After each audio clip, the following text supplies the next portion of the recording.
I want to take just a moment before I preach. I asked Pastor Benny if I could take the liberty to do this, and he graciously allowed me to do so. I did something that I've never done. This is, I think, my third time to be here during the missions conference. I know it's my third or fourth time to be here speaking at the church. And this afternoon, I came in and I attended the Bible Mode meeting in the afternoon, which was a real blessing to me. It reminded me of some things in my past and in my ministry, and I just wanted to share a couple things with you gentlemen and ladies as well, because I think it's important that you understand where you are as far as in the Philippines right now. Back in 1970, when we started the church, I planted the church, started the church. There was we faced a lot of the same situations that you're facing right now, and I can't emphasize enough and encourage enough to take action now and stay vigilant in the matter of separation of your church and state and protection of your rights as churches. In 1973 or 4, around that time, I don't remember the exact year, we were challenged. We had a president and an administration that was not friendly to our to church ministries like the one we have now. Almost as bad, but a lot of people don't remember it, but it was true. And the sad thing about it, he was a professing Christian. His name was Jimmy Carter. And there was a move to try to control child development centers, whether they were church or not. And we challenged that. I actually lived under contempt of court. Could have gone to jail any time for 2 years while we introduced legislation to exempt church-related daycares. We were successful in getting that done. That was on a state level. That was on the Virginia state level. And we got that done, and then it was challenged in the courts by the ACLU and NEA, ACLU being a very liberal organization that fights for all the liberal causes, and NEA being the National Education Association, which they wanted the control of all of the children from the cradle until to the end of college. And that was what we were fighting with, so we could have our Christian schools and our daycares and so on. They challenged that, and we went to court, and it went all the way to our U.S. Supreme Court. And in the U.S. Supreme Court, we won it. We won the decision. And now there are 23 states in our that I know of in the U.S. that have model laws protecting their right to have a child development center and still be able to teach the Bible. One of the things that they argued was that teaching that children were sinners, and that there might be and that there was in fact a hell and you could go there, was emotionally abusive to children. That just gives you an idea. We were able to defeat them and win because we rallied together as churches, not only across the state but all across the country. And I don't have time to tell you the whole story, but it took about 5 years to get it done. But we finally got it all done. So I'm just warning you, it's a slippery slope. Government never is satisfied. If they get a little bit, if they get an inch, they'll take a foot, and then they'll take a yard, then they'll take a mile, and before long, you've lost your liberties. We're facing some of those same issues right now with the LGBTQ. Now they've added A to that. But at any rate, situations, and I'm in the midst of doing some ministry and helping churches right now be sure that their documents, their constitutions, and their bylaws are written to protect them. I just can't encourage you enough. Everything that Pastor Benny said, I want to jump out up and shout amen right on, listen to him. And I encourage every one of you to get involved as pastors.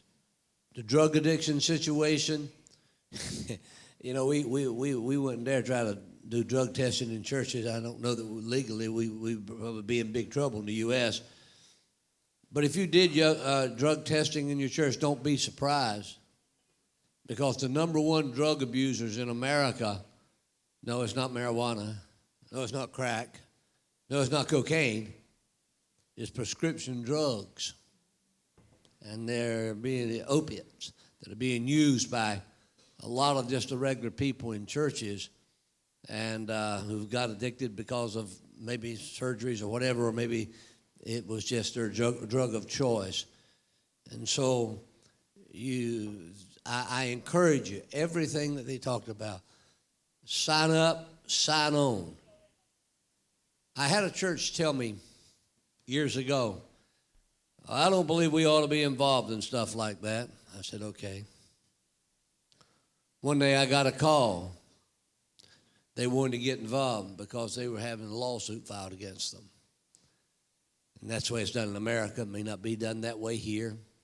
I don't know your processes, and I'm not trying to get into Filipino law or procedures. But I'm just simply telling you, you better band together, be strong. As far as the election, let me encourage you, you don't realize the strength and the power that you have as a pastor if you can motivate your people to get involved in the political process.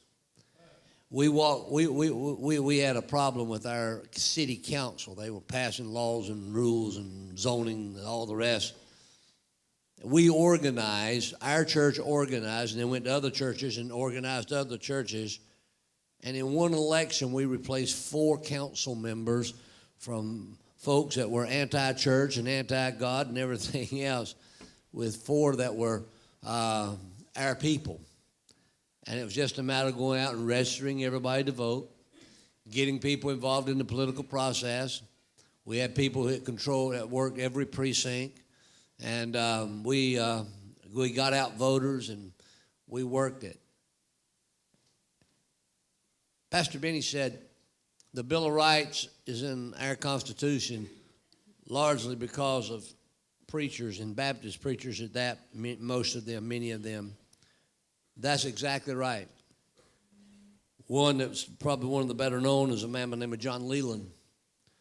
And John Leland negotiated with James Madison that he would withdraw his name from running as a delegate to the Constitutional Congress, wherein this Bill of Rights was going to be developed if, in fact, Madison would support the idea of the Bill of Rights and include in that the protection of churches.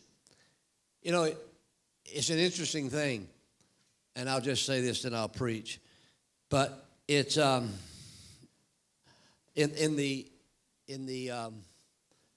days of our forming of our government, there was a move to by some of our framers to put as a part of the Bill of Rights a tolerance, a statement of tolerance of religion. And Leland, the Baptist preacher, said we don't want a statement of tolerance because tolerance is dependent upon who's in government. In other words, one government, maybe one ruler or one president or whatever might have one level of toleration, the next may have another. So Leland was trying to get enough votes to go. And I can take you to Carmel Church. I've been there several times. And where Leland met James Madison on 3 different occasions, and they discussed the issues, and finally Madison said, you know, you're right. He pledged his support for what we now call our First Amendment, a separation of church and state. Leland withdrew his name and asked his delegates and his supporters to support James Madison. And Madison is credited as being one of one of the major voices to guarantee our religious liberty. He was a Baptist preacher. That's just one. So to think that we can stick our heads in the sand and everything's going to be all right, you'll wind up losing your liberty, you'll wind up losing your rights, you'll wind up losing your churches, you'll wind up losing your nation and the influence of being able to preach the gospel of Jesus Christ. So I exhort you, I encourage you. I don't know what else I can say other than just to get on my knees and beg you. I love the Philippines. I come every year, sometimes more than once. And I love your pastor. Many of you that I'm very fond of. I appreciate you so much. Y'all have been gracious to me and kind. Thank God for you. Thank God for Pastor Reuben. He's been so gracious and kind to me over the years. And I would hate to think that one day you'd have to stand in the pulpit, and these men would have to stand in the pulpit, and under the fear of going to prison could no longer preach against homosexuality. It's listed as a hate crime. Pastor mentioned that this, I think, in the Bible Mode meeting he was speaking in tongues. It's the Tagalog what it was. But anyway, I couldn't understand, but I think he made reference to Canada. Canada today, you cannot preach on homosexuality from the pulpit for threat of being arrested for a hate crime, for hate language. Don't think that can't happen here. We're having some real issues with that in America right now. So I'm just simply pleading with you. Build your walls now. Stand in the gap now. Fill the gaps now. And you'll be glad that you did. Well, our theme is filling the gap. If you have your Bibles this afternoon or this evening, turn with me to the book of Nehemiah in chapter number 1. Nehemiah chapter number 1. We're a little late getting started. Our pastor's going to preach tonight, and I want to give him plenty of time. But I do want to share a message with you tonight, and I'm talking to preachers. I want to talk about, yes, filling the gap. I appreciated the two messages that I've heard from Pastor Reuben. Appreciate what he had to say about how Jesus Christ is the ultimate gap filler. The Ekklesia, the church, is certainly the gap filler, and I believe that we, in our own rights as individuals and as priesthood as a part of the doctrine of the priesthood of the believer, we have our responsibilities to be gap fillers as well in that place that God has for us. But may I suggest to you that there are qualifications. Not everybody can stand in the gap, because not everybody's going to meet some qualifications. And there are going to be some who stand in the gap and they go to sleep on the job. They don't really fulfill the task and carry out the responsibilities that God intends. I believe Nehemiah was a gap filler. I believe he was a man that God had at a particular place, at a particular time, for a particular task. I believe he stepped into the gap that was availed to him, and that he filled the gap. I loved reading and studying the book of Nehemiah. I've read many books by authors, written commentators on the book of Nehemiah.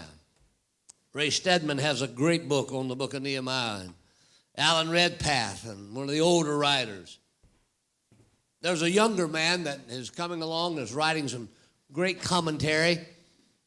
He's a Baptist and from Cary, North Carolina. It's Dr.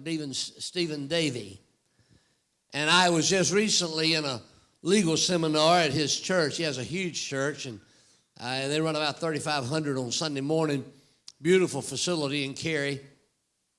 I was there. We were doing a legal seminar, and they gave a commentary, a free commentary to everybody who attended. And of course, I was, along with Attorney Gibbs, we were doing the seminar. So I didn't think I would qualify for the gift, but at the end of the day, they handed me a copy of a commentary on the book of Nehemiah.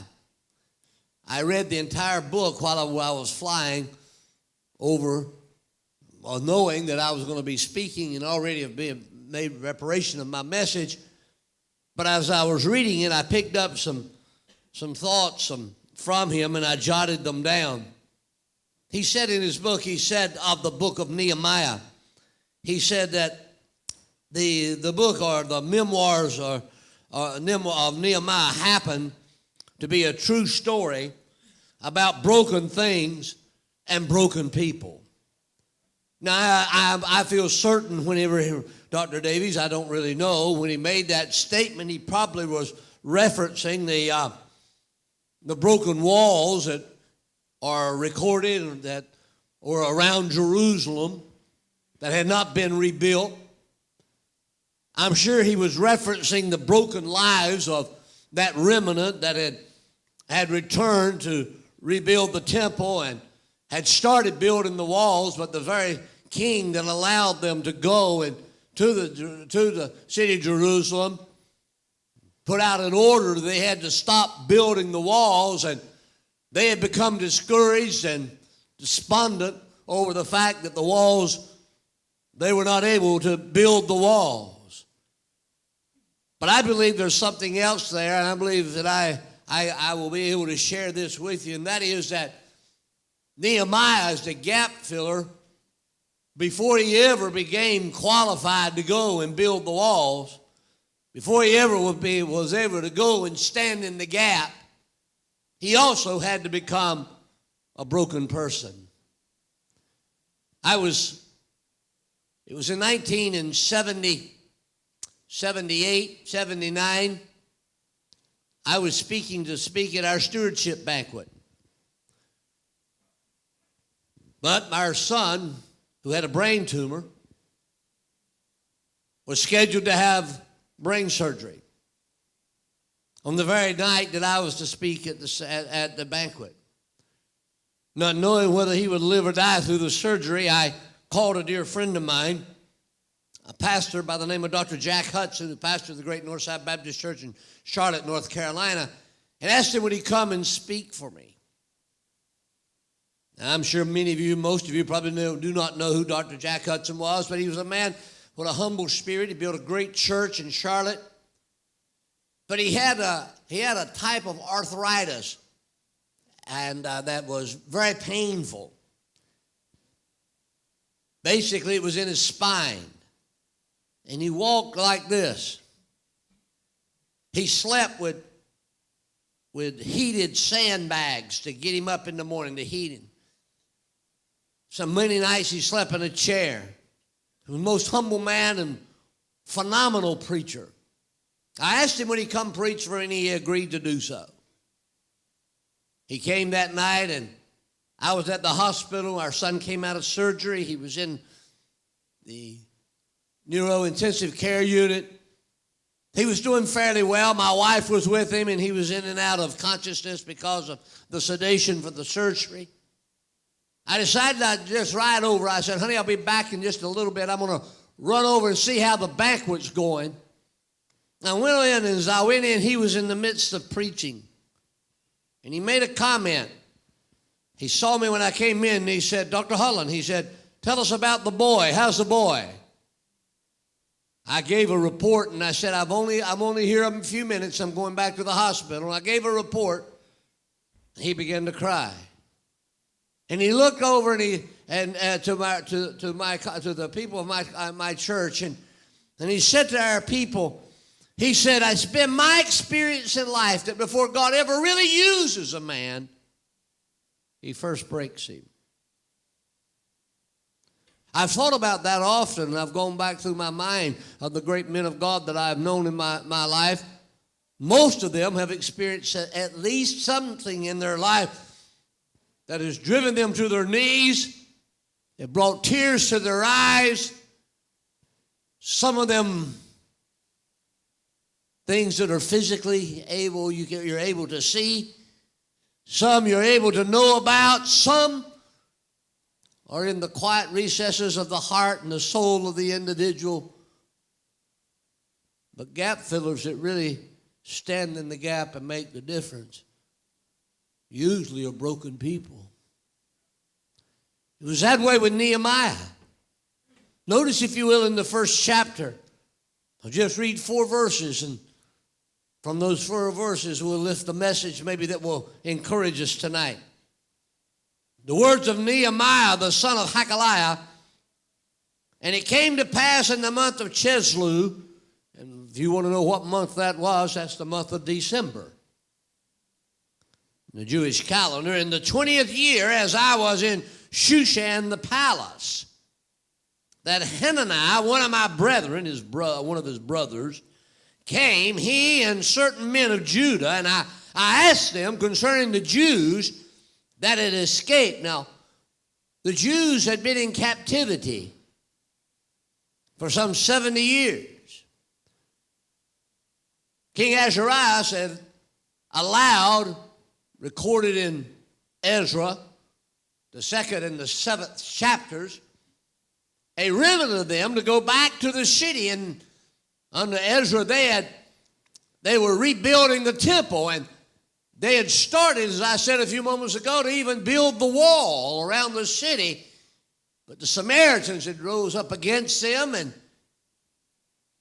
King Ahasuerus sent a decree and stopped them from the building of the wall. And now here is Nehemiah, who was born in captivity, who had gained a position in the palace as the cupbearer for the king. That same king, by the way.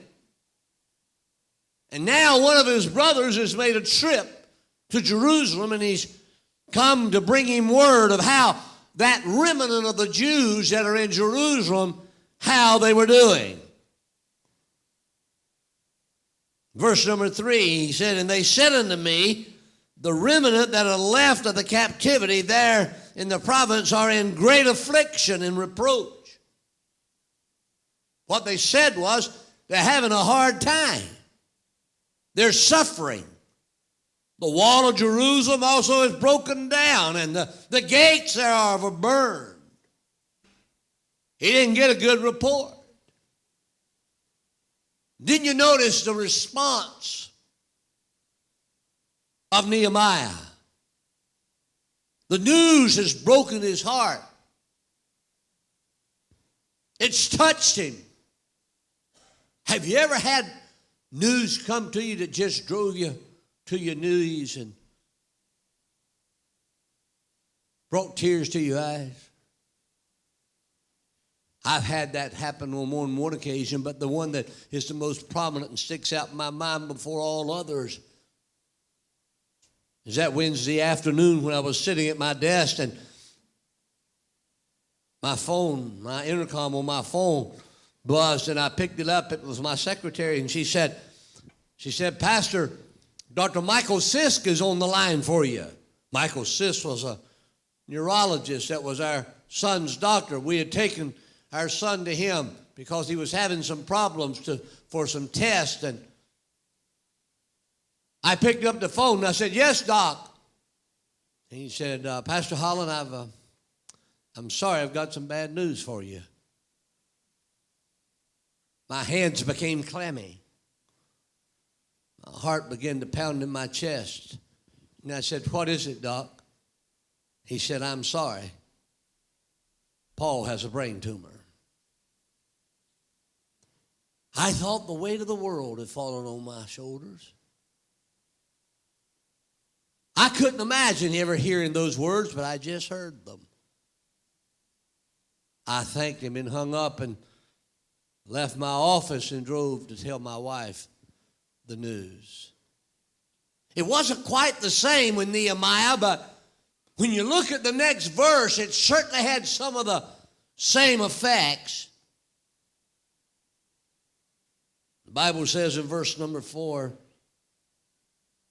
after Nehemiah had heard that, he said, and it came to pass, when I heard these words, that I sat down and I wept, and I mourned certain days, and I fasted, and I prayed before the God of heaven.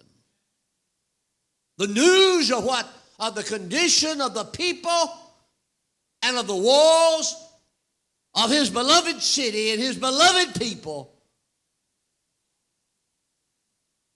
and made him a broken man. I don't have time to give you the rest of the story in reading it, but I'll just share it with you. God supernaturally speaks to that king's heart, probably because the influence of his wife, the queen, who probably was Esther. He allows Nehemiah to leave and go to his beloved city. And you remember the story. He goes there, and after he begins the work on rebuilding the wall, he organized the people. In 52 days, the wall had been completed. The gates were up. It wasn't without opposition. It wasn't without some difficulties. And by the way, if you're going to be stand in the gap for the glory of God, you can rest assured you're going to face opposition. You can be sure there are going to be some folks try to discredit you and stop you. By the way, last night after the service, Pastor Bonte and I were talking. We were talking about rumors, that we've had circulated on us, and we didn't go into any detail about them, but both of us have had that happen. I got home last night in the motel, and I thought about, Brother Benny, what old Dr. B.R. Lakin used to say. He said, don't ever worry about all those lies that the people are telling on you. He said, just pray to God that the truth never gets out. So I guess maybe that's the way it is. But Nehemiah faced some opposition. If you do anything for God, you'll face some opposition. Now I want to quickly walk through the verses with you. Before we consider 5 symptoms or 5 characters or 5 things that I believe God's looking for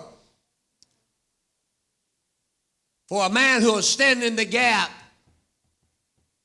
5 symptoms of a brokenness that qualifies you really to be used of God. Before I do that, let me walk through the verses. You notice in verse number 1, the man Nehemiah is described. You say, well, I don't see any description on him there. Yeah, that's the description. There is none. There's nothing said about him except that he is the son of Ekklesia. You say, well, what does that mean? I don't know. Because nothing else in the Bible is said about Ekklesia. There's no other mention of him. As far as we can tell, Nehemiah had no pedigree. He had no heritage. He couldn't boast of who his family was, who his daddy was, and his grandpa. What you can just simply say about him was he wasn't a priest, he wasn't a prophet.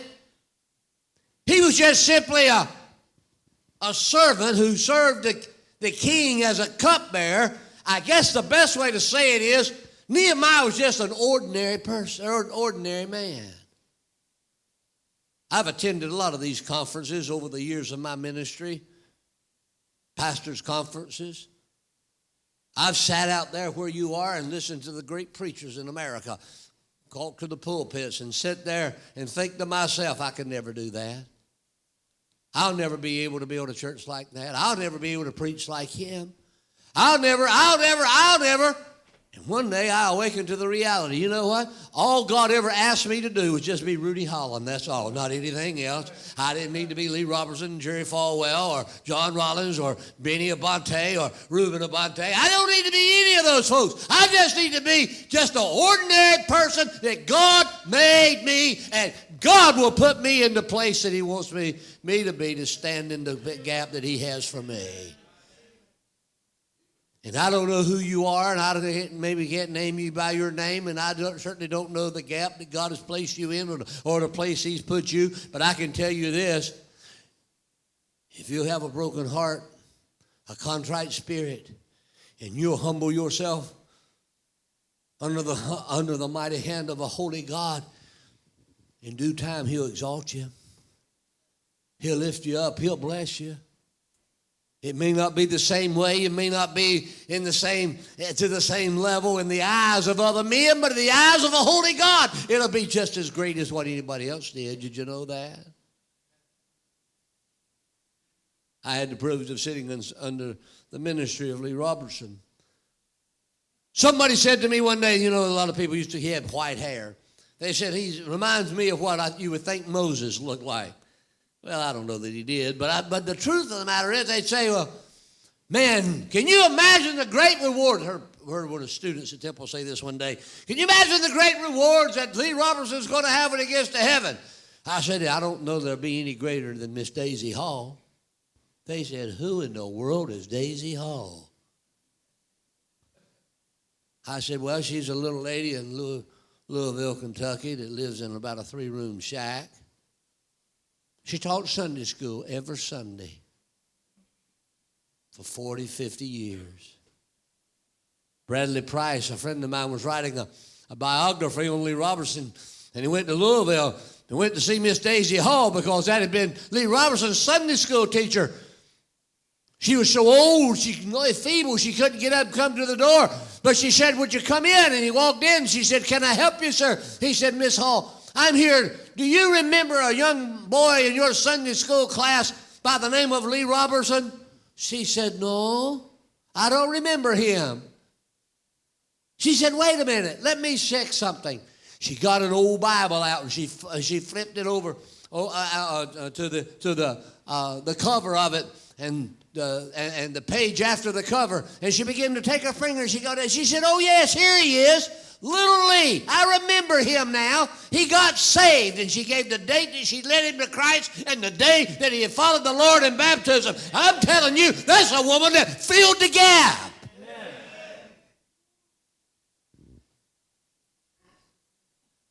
We measure things in one level. God measures them on another, amen. He was just an ordinary guy.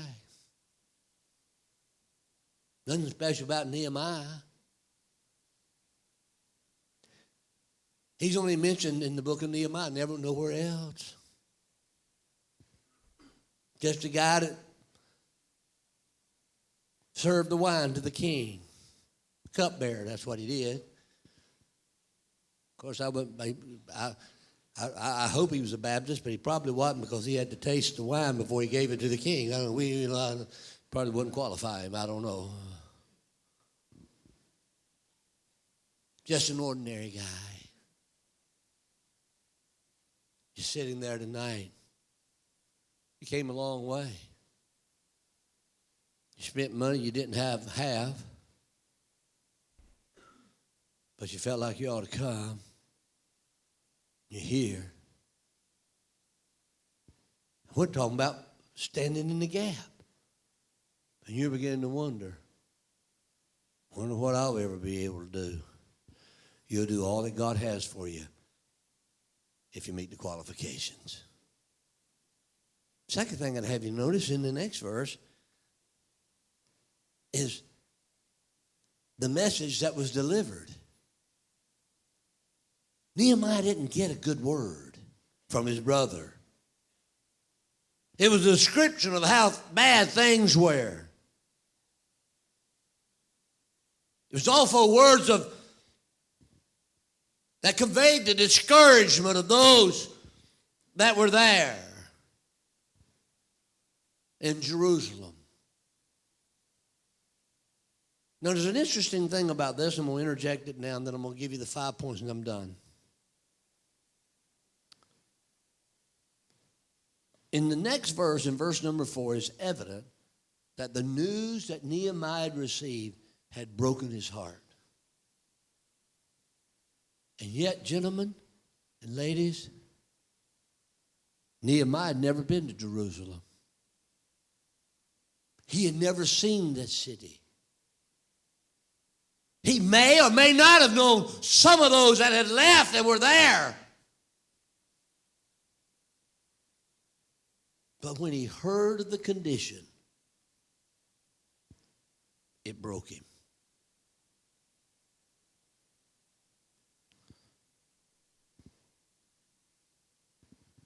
I'd never been to Lithuania. But I began to pray for some Lithuanian mission people, that Baptist pastors and their wives too. I got a real burden to go. So I went. I got off the plane. Driven cold, dreary, to a humble house, and we stayed in the home.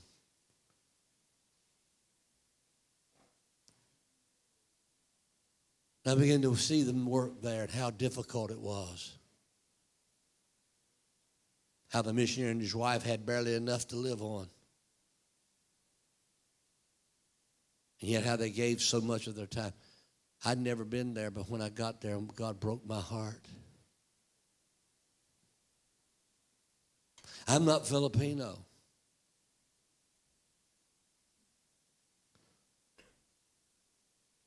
But at lunch yesterday,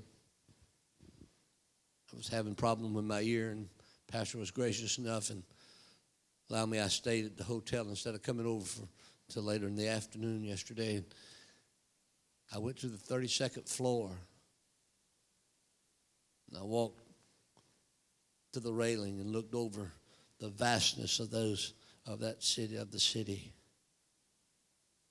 I saw the streets that were crowded with people. And I thought to myself, there are souls for whom Jesus died. Nehemiah, when he heard of the condition of that beloved city, sacred as it was to him and so important as it was to Judaism, when he heard the condition, the walls were still broken down, it was in shambles, and the gates were still burned and still laying in rubbish. Could have been that way for as long as 140 years, by the way. It's amazing when you look at his response. If you got your Bibles, I want you to look, because I want to give you 5 things out of the next verse that characterize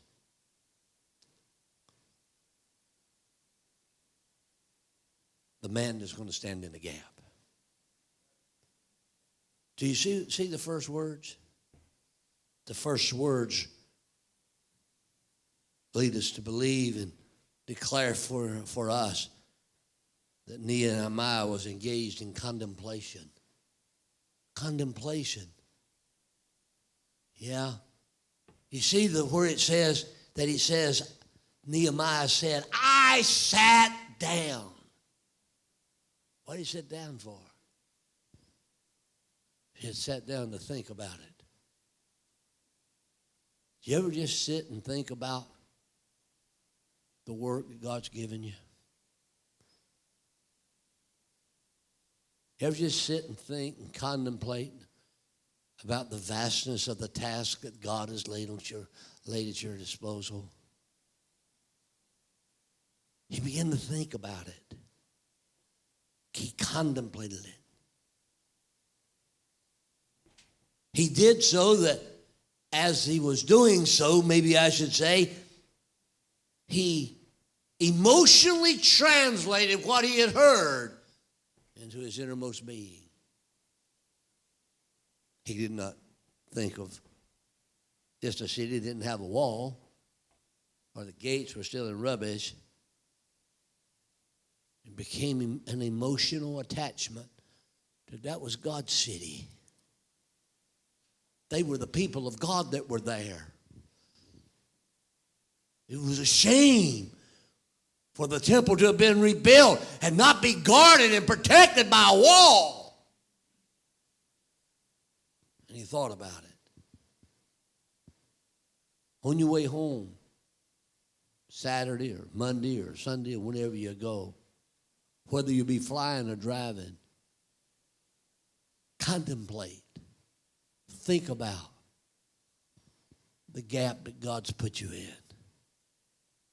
and let it stir your heart. Secondly, you notice not only was he contemplating the circumstances, but he was moved with compassion.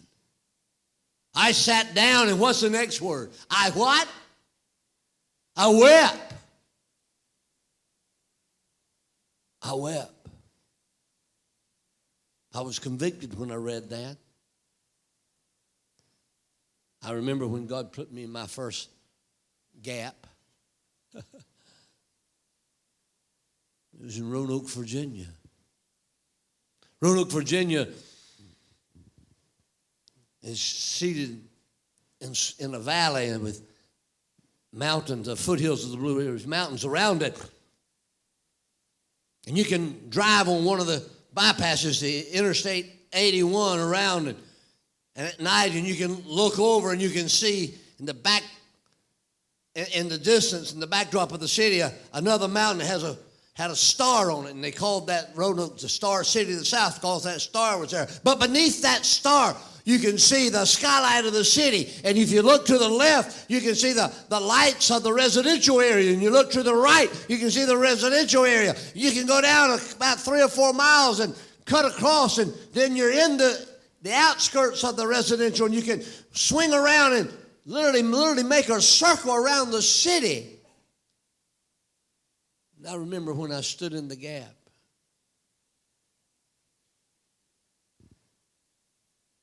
That regularly, I'd get in my car and I'd drive down 81 and I'd go down and cut across on 608 and over to 460, Route 460, and then come back in and make that trip I just told you. And I can tell you, and God is my witness, I've made that trip many a time and be wiping tears as I prayed for the city that God had put me in and the gap that he had given me to stand in for his glory.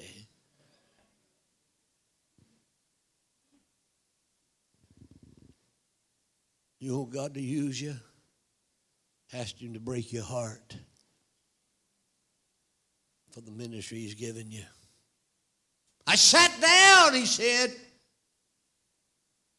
but I wept. He was moved by the problems. He was moved to tears. Oh, there's an old song. I don't know who wrote it. Don't even know who sung it. I just happened to think about it. It says, tears are a language that God understands. The chorus of the song says this: God sees the tears of a broken-hearted soul. He sees your tears and he hears them when they fall. God weeps along with you, with man, and takes him by the hand. You see, tears are a language that God understands. When was the last time you cried over, you wept over the souls of your Jerusalem? When the last time God broke your heart over the ministry of your Ekklesia? Number 3, he was a man of great concern. I sat down, I wept, I sat down and contemplated, I wept with great compassion, and then it says that I mourned. You see that word mourn? That word is used often to talk about the mourning as mourning for one who had died. This was not a passing emotional moment with Nehemiah. Because if you read on a little further, it says, we come to the conclusion that he mourned for a period of 4 months. From December to April. You say, well, how do you know that? Because it isn't until he finds some relief in chapter number 2 that we find him being void of the mourning. And it says, and it came to pass in the month of Nisan, that's April, in the 20th year of Artaxerxes the king, that wine was before him, and I took up the wine and gave it unto the king, and now I had not been before time sad in his presence. But he had been mourning for 4 months.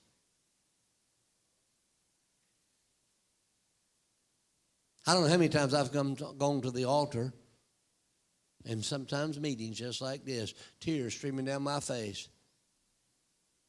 And I was sincere. I was broken for the moment. But it wasn't long. I got up and I wiped my tears, and we went on with the service. So the service ended, and I left, and I went out to the hamburger joint, got me a hamburger and a Coca-Cola and an order of fries, and the tears were gone. But oh, whenever you've been broken, and in the quietness of the moments, the heaviness of the burden that God has placed upon you, and you understand the responsibility that you're standing in the gap.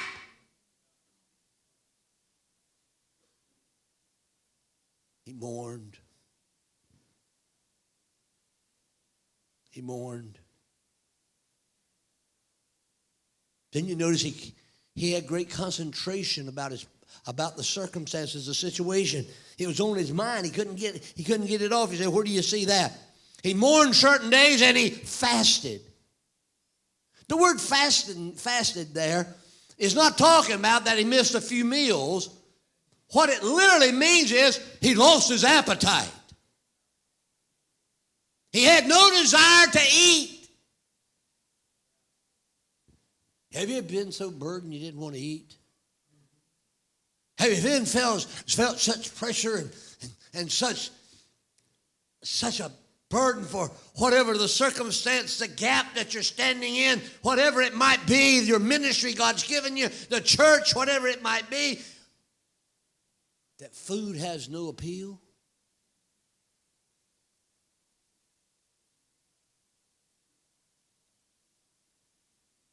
You see, Nehemiah was serious about this thing. He was a genuine gap filler. Last of all, Nehemiah was given to communion with God. You see the last statement, and praying before the God of heaven.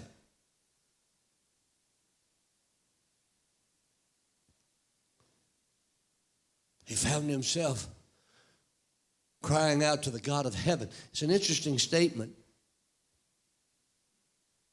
The significance of the statement of God of heaven is that Nehemiah acknowledged the sovereignty of God. God's in control of this thing. This hasn't taken God by surprise. And if he wants me to be the one to stand in the gap, he'll make the way. And you know he did. He found himself praying. Now I asked you tonight, and I close. Where's God put you to serve? What gap do you feel tonight? To be a genuine gap filler, you got to have a burden.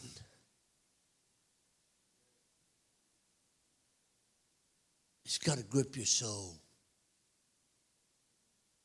It's got to drive you to contemplation. It's got to create a passion in your soul that burns. It has to be expressed through a genuine expression of mourning and concern, and then it ultimately has to drive you to your knees in communion with the Holy God. Well, my prayer tonight, will God raise up some real gap fillers? Maybe I just preached to me tonight. But, oh God, I pray that you make me like Nehemiah. Just let me be a gap filler. Give me a passion, give me a burden, oh Lord.